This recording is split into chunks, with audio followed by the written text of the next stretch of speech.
आज के लेक्चर में हम स्टार्ट करने वाले हैं kinetic energy of a rigid body. Lecture number 11, class 11 का लेक्चर नंबर 11।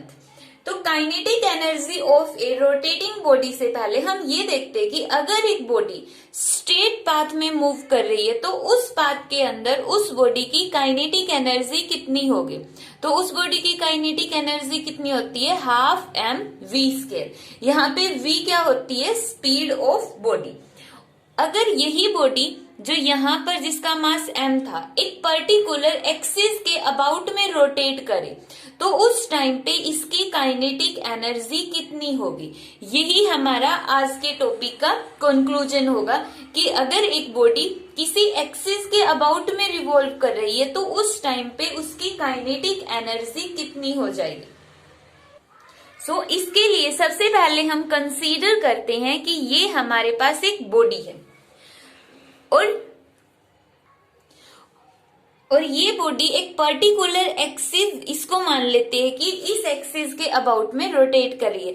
अब यहाँ पर एक्सिस इमेजिन करनी है कि जैसे ये हमारा पेज हो गया, यही हमारी बॉडी है और यहाँ पर मान लिया हमने ये इसकी एक्सिस है, यहाँ पर ये इसकी एक्सिस हो गई है। अब ये जो बॉडी है यहाँ पे इसके अबाउट में रोटेट करेगी इस तरह से, इस एक्सिस के अबाउट में ये जो बॉडी है इस तरह से रोटेट कर रही होगी। ठीक है, तो यहाँ पर ये चीज है जो हमारी, ये चीज क्या होगी, एक्सिस ऑफ रोटेशन। और इसको हम यहाँ पर इस डॉट से रिप्रेजेंट कर लेते हैं। यहाँ पे ये डॉट क्या है, एक्सिस ऑफ रोटेशन। इसको हम रिप्रेजेंट कर देते हैं ओ से और लिख देंगे यहाँ पे ओ क्या होगी, axis of rotation, axis of rotation. अब यहाँ पर इस केस के अंदर हम कंसीडर करते हैं कि जो पार्टिकल है वो इस बॉडी के अबाउट में, मीन्स एक एक्सिस के अबाउट में जो ये पार्टिकल है या ये पूरी बॉडी है, क्योंकि पार्टिकल तो तभी रोटेट करेगा जब बॉडी रोटेट करेगी। तो जो भी ये बॉडी है वो रोटेट करेगी जब इस एक्सिस के अबाउट में, तो उसकी जो रोटेशनल वेलोसिटी होगी, रोटेशनल वेलोसिटी का मतलब उसकी एंगुलर वेलोसिटी, एंगुलर वेलोसिटी वो कितनी होगी, ओमेगा। और वो हमने मान लिया कि वो तो ओमेगा तो क्या सारे पार्टिकल्स के लिए क्या होगी, सेम होगी। जिस भी वेलोसिटी से पूरी बॉडी इस एक्सिस के अबाउट में रिवॉल्व कर रही है वो क्या है, एंगुलर वेलोसिटी, और जिसको हमने रिप्रेजेंट कर लिया है ओमेगा से। अब जब पूरी की पूरी बॉडी इस एक्सिस के अबाउट में रोटेट करेगी तो इसका मतलब क्या है, सारे पार्टिकल्स इस एक्सिस के अबाउट में रोटेट कर रहे हैं कि यहाँ पर जो पार्टिकल होगा, यहाँ पर जो पार्टिकल होगा, यहाँ पर जो पार्टिकल होगा या यहाँ पर जो पार्टिकल होगा, सभी पार्टिकल्स इस एक्सिस के अबाउट में रोटेट करेंगे, तभी तो पूरी बॉडी रोटेट करेगी, तो सारे पार्टिकल भी तो रोटेट करेंगे। अब यहाँ पर जो पार्टिकल है मान लेते हैं कि उसका मास है m1 और उसकी इस एक्सिस ऑफ रोटेशन से डिस्टेंस है r1। और जब यहाँ पर, जैसे यहाँ पर हमने कंसीडर कर लिया कि ये वाला सबसे फर्स्ट पार्टिकल है, जब यहाँ पर कोई पार्टिकल है यहाँ पर और वो रोटेट करेगा, तो ये देखो रोटेट करेगा तो वो एक सर्कल ड्रॉ कर देता है। जैसे वो इस एक्सिस के अबाउट में रोटेट करता है तो वो एक सर्कल ड्रॉ करता है। तो यहाँ पर ये सारे के सारे पार्टिकल्स हैं वो एक सर्कल ड्रॉ करेंगे और वो सर्कल भी कहाँ पर ड्रॉ करेंगे, इसको सेंटर मानकर। जो ये सर्कल्स ड्रॉ किए उन सभी का जो सेंटर है वो क्या होगा, एक्सिस ऑफ रोटेशन होगा। अब देखो ये पार्टिकल इस सर्कल के अंदर ऐसे रोटेट कर रहा है, पार्टिकल मूव कर रहा है तो इसकी इस तरफ यहाँ पर अगर हमने टेंजेंट ड्रॉ कर दिया इस सर्कल के ऊपर, जो सर्कल ये वाला पार्टिकल ड्रॉ करेगा उस सर्कल के ऊपर अगर मैं टेंजेंट ड्रॉ करूंगी तो ये जो टेंजेंट है किसकी डायरेक्शन देगा, वेलोसिटी की डायरेक्शन देगा, लीनियर वेलोसिटी की। तो यहाँ पे v क्या हो गया, लीनियर वेलोसिटी, और v1 क्या हो गया, linear velocity of first particle. इसी तरह अगर यहाँ पर हम टेंजेंट ड्रॉ करेंगे तो वो क्या हो जाएगा, linear velocity of second particle. अब हमें पता है कि जो एंगुलर वेलोसिटी ओमेगा और लीनियर वेलोसिटी v, इन दोनों के बीच में रिलेशन क्या होता है, linear velocity is equal to r omega. अब यहाँ पर जो ओमेगा है हर एक पार्टिकल के लिए क्या है, सेम है। ओमेगा तो हर एक पार्टिकल के लिए सेम है, आर सभी पार्टिकल के लिए डिफरेंट है, आर सभी पार्टिकल के लिए डिफरेंट डिफरेंट हो गया है यहाँ पे आर की वैल्यू। तो इसका मतलब वी भी सभी पार्टिकल्स के लिए क्या होगा, डिफरेंट डिफरेंट होगा। तो सभी पार्टिकल्स के लिए तो जो लीनियर वेलोसिटी है वो क्या होगी, सभी पार्टिकल्स की डिफरेंट डिफरेंट होगी। तो यहां पर देखते हैं फर्स्ट पार्टिकल की काइनेटिक एनर्जी कितनी होगी। Kinetic energy of A particle, kinetic energy of A particle of mass m1, of mass m1 कितनी होगी उसकी काइनेटिक एनर्जी। अगर हम सिंपल काइनेटिक एनर्जी की बात करें तो हाफ m1 v1 का स्क्वायर।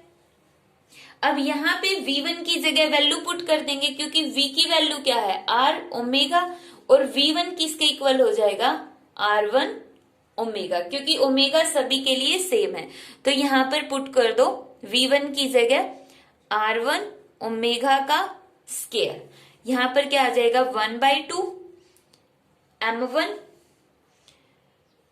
ओमेगा स्क्वायर, या फिर पहले लिख लेते हैं हम r1 का स्क्वायर और फिर ओमेगा स्क्वायर।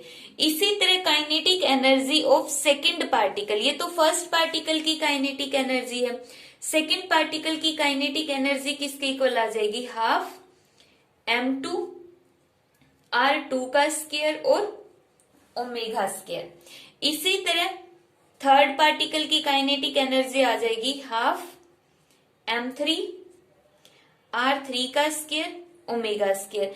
इस तरह से जब सारे पार्टिकल्स की काइनेटिक एनर्जी निकालेंगे तो जब सभी पार्टिकल की काइनेटिक एनर्जी निकालकर हम ऐड करेंगे तो वो क्या हो जाएगी, टोटल काइनेटिक एनर्जी। हमें यही तो निकालनी है, kinetic energy of A rotating body. तो टोटल काइनेटिक एनर्जी को हम रिप्रेजेंट कर देते हैं ई के से। ये टोटल काइनेटिक एनर्जी हो गई पूरी बॉडी की, जो किसके इक्वल होगी, सभी की एनर्जी को ऐड कर दो, m1 r1 का square omega square plus half of m2 r2 का स्क्वायर ओमेगा स्क्वायर। अब इसके अंदर से इसी तरह सारी एनर्जीज को हम लिख लेंगे। तो यहां से देखो कौन सी टर्म कॉमन निकल रही है, यहां पे हमारे पास कॉमन निकल गया ओमेगा स्क्वायर। तो हाफ ऑफ m1 r1 का square plus half of m2, half भी कॉमन आ रहा है तो हाफ भी कॉमन ले लेते हैं, r2 का स्क्वायर प्लस सो ऑन, और बाहर क्या आ गया ब्रैकेट से, half omega square. Half omega square, यहां से इस पूरी टर्म में हाफ और ओमेगा स्क्वायर क्या है, सभी में सेम है, तो हमने इसको बाहर निकाल लिया ब्रैकेट से। ब्रैकेट के अंदर बच गया मास मल्टीप्लाई बाय डिस्टेंस का स्क्वायर, फर्स्ट पार्टिकल का moment of inertia, second particle का mass multiply by second particle की डिस्टेंस का स्क्वायर, तो सेकंड पार्टिकल का moment of inertia plus so on. सभी पार्टिकल का क्या आ जाएगा, यहाँ पे मोमेंट ऑफ इनर्शिया हमने ऐड कर दिया। सभी पार्टिकल का मोमेंट ऑफ इनर्शिया जब हम ऐड करेंगे तो किसके इक्वल आ जाएगा, यहाँ पे आई के इक्वल। तो हमारे पास पूरी बॉडी की काइनेटिक एनर्जी का फॉर्मूला क्या आ गया, हाफ आई ओमेगा स्क्वायर। ये आ गया पूरी की पूरी बॉडी जब एक पर्टिकुलर एक्सिस के अबाउट में रोटेट करेगी तो वहां पर जो काइनेटिक एनर्जी होगी वो किसके इक्वल आएगी, हाफ आई ओमेगा स्क्वायर। अब यहाँ पर देखो ये वाली जो काइनेटिक एनर्जी है ये कब आई है, जब कोई भी बॉडी है वो रोटेट करेगी।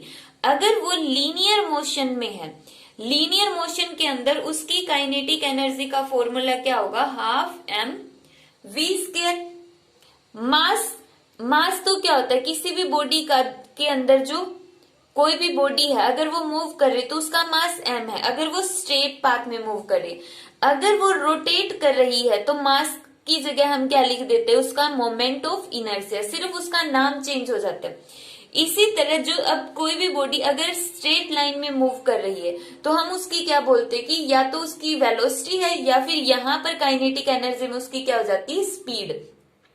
स्पीड क्यों हो जाती है? क्योंकि अगर हम किसी भी वेक्टर क्वांटिटी का स्केयर करते हैं तो वो स्केलर बन जाती है, और स्केलर वेलोसिटी की स्केलर फॉर्म क्या होती है? स्पीड होती है। इसलिए हम बोलते हैं कि काइनेटिक एनर्जी में यहाँ पे स्पीड का स्केयर है। इसी तरह जब बॉडी रोटेट करेगी तो उसकी स्पीड का नाम चेंज होकर क्या हो जाएगा? एंगुलर स्पीड या एंगुलर वेलोसिटी हो जाएगा। ठीक है, तो ये कोई भी बॉडी अगर रोटेट करेगी तो ये उसकी काइनेटिक एनर्जी है इन रोटेशनल मोशन।